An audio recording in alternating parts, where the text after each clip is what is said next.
अंबेडकर भवन के अंदर है इस वक्त हम, जो अंबेडकर भवन दिल्ली का अंबेडकर भवन है, करोल बाग के पास पड़ता है ये अंबेडकर भवन। यहाँ पर इस वक्त हम हैं और एक आयोजन किया गया था, एक समारोह का आयोजन किया गया था।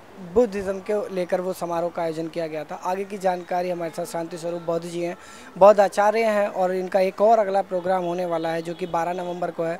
दोनों ही आयोजन के बारे में उनसे मालूमात करेंगे कि आखिर किस लिए आयोजन किए जाते हैं, इनका कुल क्या फ़ायदा है और किस तरह से लोगों को जुड़ना चाहिए। शांति स्वरूप बौद्ध जी हमारे साथ हैं। जो आज का आयोजन किया गया था, वो आयोजन किस आधार पर था, क्या था वो आयोजन? धन्यवाद आपका। आज का जो आषाढ़ पूर्णिमा का दिन है, जो कल पड़ने वाली है, उससे पहले हम एक दिन पहले यहाँ जुटे हैं।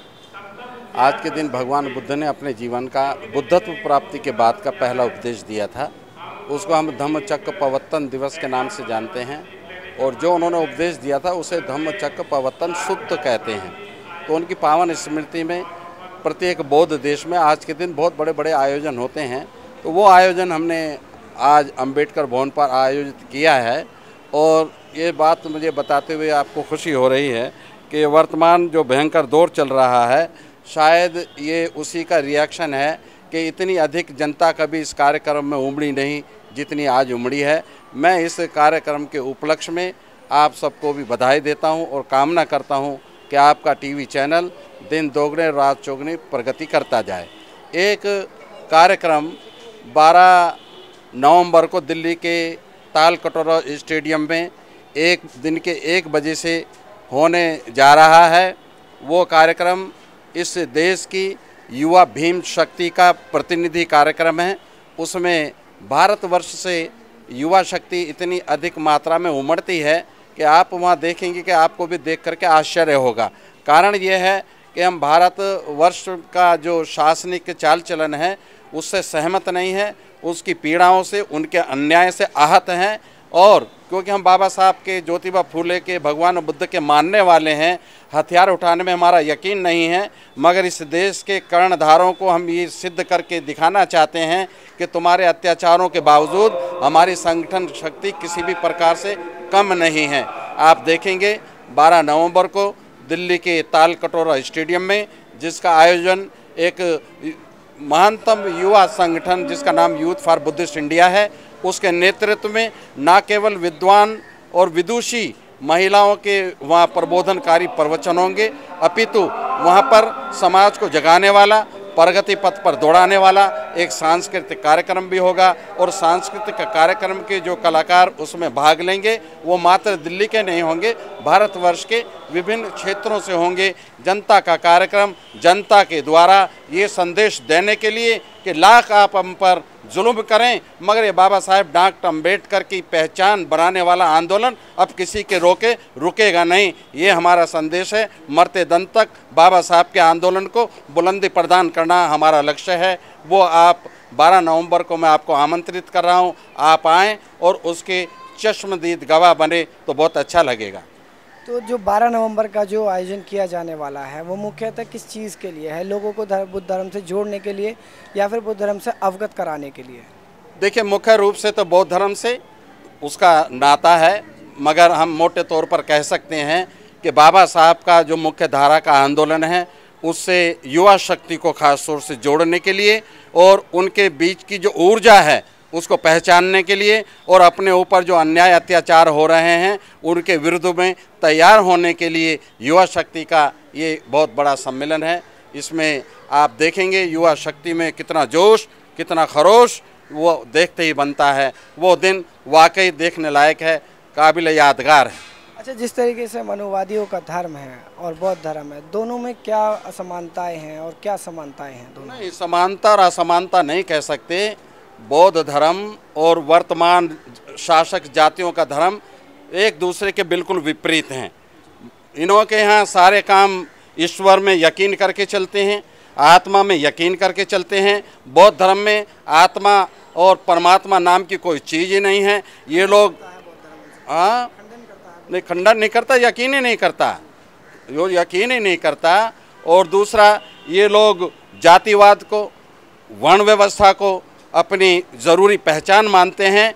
बुद्ध ने कदम कदम पर वर्ण व्यवस्था का, जाति व्यवस्था का जाति आधारित पक्षपात का जमकर विरोध किया और उन्होंने अपना जो भिक्खु संघ बनाया उसमें सुनीति जैसे भंगी और सुजाता जैसी ग्वाला पुत्रियों को स्थान देकर के साबित कर दिया कि बुद्ध खाली उपदेश ही नहीं करते हैं, अपने उपदेशों को अमल में भी लाते हैं। बुद्ध का आप देखेंगे दूसरे धर्म से और इस धर्म में एक सबसे बड़ा अंतर यह है कि भारतवर्ष में इनकी तूती बोलती है, भारतवर्ष में इनकी तूती बोलती है षड्यंत्र, झूठ और मक्कारी के बल पर, मगर भगवान बुद्ध का जो धर्म है अहिंसा के बल पर बगैर खून की एक बूंद बहाए आज 40 देशों में राजधर्म के रूप में विद्यमान है और 70 देशों में प्रोमिनेंट पोजीशन पर है। हमारा और इनका कोई दूर दूर तक मेल नहीं है। ये लोग अंधविश्वास फैला करके जनता को खजाना लूटते हैं। हमारे यहाँ इस चीज़ की कोई गुंजाइश नहीं है। बुद्ध प्रज्ञा की और शील की बात करते हैं और आपने देखा कि जब भगवान बुद्ध ने अंगुलीमाल को अपनी शरण में लाए थे, तलवार का जवाब तलवार से नहीं दिया था। मैं इसी बारे में पूछना चाह रहा था, अभी अच्छा हुआ कि आप उसी टॉपिक पर आ गए। इस्लाम धर्म के बारे में कहा जाता है कि वो तलवारों के बल पर इस्लाम धर्म फैलाया गया है। हिंदू धर्म के बारे में कहा जाता है कि एक पुराना धर्म है। कुछ लोगों का ये भी तर्क है कि हिंदू कोई धर्म ही नहीं है। बुद्ध धर्म की अगर हम बात करें तो बौद्ध धर्म किस तरीके से बढ़ रहा है भारत के अंदर, अब तक कितने आपको लगता है कि कितने लोग बौद्ध धर्म अपना चुके हैं, किस तरीके से लोगों तक पहुँच रहा है? कोई शक नहीं है कि इस्लाम धर्म तलवार का सहारा लेके आगे बढ़ा, मगर ये मुकम्मल सच्चाई नहीं है। मगर ये कहना कि हिंदू धर्म पुराना धर्म है, वो बौद्ध धर्म से पुराना नहीं है। मगर जितना तलवार का इस्तेमाल इन हिंदुओं ने किया बौद्धों के खिलाफ, इतना मुसलमानों ने नहीं किया। शंकराचार्य चला था केरल से सुधनवा की सेना को लेकर, नंगी तलवार हाथ में लेके जो भी रास्ते में बौद्ध पड़ता था उसकी गर्दन काटते जाते थे। ऐसा तो मुसलमानों ने भी नहीं किया। आज अगर बौद्ध धर्म भारतवर्ष में आप देखेंगे जो सरकारी सेंसस है वो बोलता है करीब 1 करोड़ है, मगर हमारी मान्यता ये है सरकारी आंकड़े बेईमानी के आंकड़े हैं। अगर वो हमारी सही और सच्ची आबादी बता देंगे तो उसी के हिसाब से उनको हमें खजाने में भागीदारी देनी पड़ेगी। इसलिए झूठ बोलकर षड्यंत्रों के तहत हमारी जनसंख्या करते नहीं हैं। हम इनको बौद्ध बताते हैं हमारे भोले भाले लोग, और ये उनको हिंदू लिख लेते हैं। हमारी जनसंख्या आज भारतवर्ष में 7 करोड़ से कम नहीं है। ये सरकारी आंकड़ा 1 करोड़ का है। हमारा अनुभव हमें 7 करोड़ होने का दावा करता है। हमारे पास साधन नहीं है, आज हमारे पास संगठन शक्ति नहीं है, फिर भी हम बहुत गति से आगे बढ़ रहे हैं। आज जब बाबा साहब ने बौद्ध धर्म ग्रहण किया था उस समय का भारत देखो और आज का भारत देखो, मुकम्मल इसमें परिवर्तन अगर नज़र आएगा तो उसका कारण ये है कि हम बुद्ध के रास्ते पर चलकर इस देश में विपरीत माहौल के होते हुए भी अपनी पहचान बनाने में समर्थ हैं। आज 8 जुलाई है, अगला आयोजन जो होने वाला है वो 12 नवंबर को होने वाला है। आज भी एक आयोजन किया गया बौद्ध धर्म ज्ञान को लेकर, तो क्या 12 नवंबर और 8 जुलाई के बीच भी किसी तरह का आयोजन होगा और किसी जगह? हमारे तो रोज़ आयोजन होते हैं। कल मैं आगरा जा रहा हूँ। आगरा जो जा रहा हूँ वहाँ का विषय है कि मजदूरी छोड़ो काम धंधे करो। आपको मैंने शायद पहले भी बताया था। इसी तरीके से कार्यक्रमों की लड़ी लगी रहती है। अभी 20 अगस्त को मुझे पंजाब जाना है, अभी मुझे गजरोला जाना है। हमारा तो सारे साल का कार्यक्रम होता है। ये जो आज का कार्यक्रम है भगवान बुद्ध की स्मृति में आषाढ़ पूर्णिमा के दिन उन्होंने आज बौद्ध धर्म की स्थापना की थी, पहला उपदेश दिया था, भिक्खु संघ की स्थापना हुई थी, इसलिए ये महत्वपूर्ण है। मगर हमारे लिए 365 के 365 दिन महत्वपूर्ण है और हम रोज़ कहीं ना कहीं आपको कार्यक्रमों में देखते हैं। ये बाबा साहेब डॉक्टर अम्बेडकर के जीवंतता का प्रमाण है, उनके जिंदा रहने का प्रमाण है। मैं एक बार आखिरी बार बस ये चाहूँगा कि आप हमारे चैनल के ज़रिए लोगों को ये बताएं कि 12 नवंबर को जो आपका जो एक और आयोजन होने वाला है वो किस स्थान पर होगा, कितने बजे होगा, किस तरह के उसमें अतिथि होंगे, ताकि जो लोग आपको देख रहे हैं, सुन रहे हैं, वो ज़्यादा से ज़्यादा आपके पास तक जा सके। धन्यवाद। मैं नेशनल दस्तक का धन्यवादी हूँ कि उन्होंने मुझे एक अपॉर्चुनिटी दी, एक अवसर प्रदान किया कि मैं अपने कार्यक्रम के बारे में बताऊँ। आगामी 12 नवंबर संडे का दिन है। हम हर साल 12 नवंबर को नहीं करते हैं। जिस तारीख को हमें ताल कटोरा स्टेडियम खाली मिल जाता है उसी साल करते हैं। हमने कोई डेट निश्चित नहीं की है।